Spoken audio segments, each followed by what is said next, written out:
భారత ప్రధాన న్యాయమూర్తి బిఆర్ గవాయ్పై మనువాది అయినటువంటి కిషోర్ చెప్పు విసిరి అవమానించేటటువంటి పద్ధతుల్లో దాడి చేయడాన్ని సిపిఎం పార్టీ రాష్ట్ర కమిటీ తీవ్రంగా ఖండిస్తుంది. ఆయనను వెంటనే అరెస్ట్ చేసి కఠినంగా శిక్షించాలని చెప్పి డిమాండ్ చేస్తున్నాం.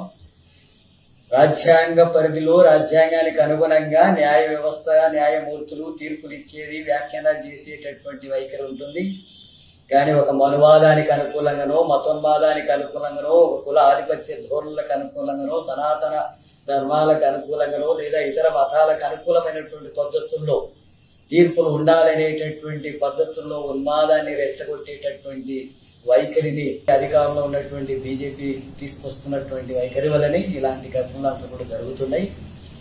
మనం ఈ ఘటనను న్యాయమూర్తి మీద వేసినటువంటి చెప్పు విసిరినటువంటి ఘటన అది రాజ్యాంగాన్ని అవమానించినటువంటిది, దేశ ప్రజానీకాన్ని అవమానించినటువంటిది, లౌకిక శక్తులంతా కూడా అవమానించేటటువంటి ఘటనగా మనం భావించాల్సి ఉంటుంది.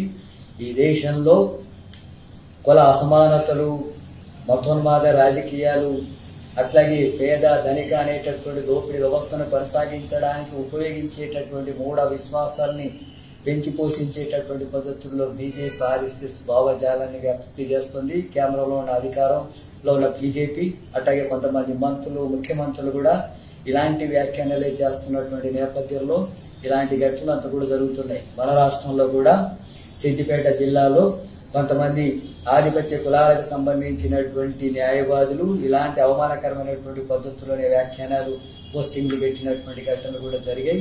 ఇవన్నిటికీ కూడా కారణం మనువాద ధోరణులు దేశంలో పెరగడం, మతోన్మాద రాజకీయాలు పెరగడం అనేటటువంటి జరుగుతుంది.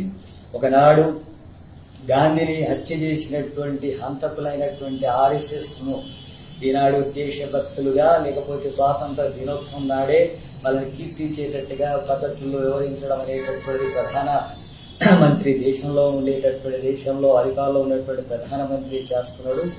అలాంటి భావజాలానికి అనుకూలంగా కేంద్ర ప్రభుత్వం వివరించడం వల్లనే ఇలాంటి ఘటనలు జరుగుతున్నాయి.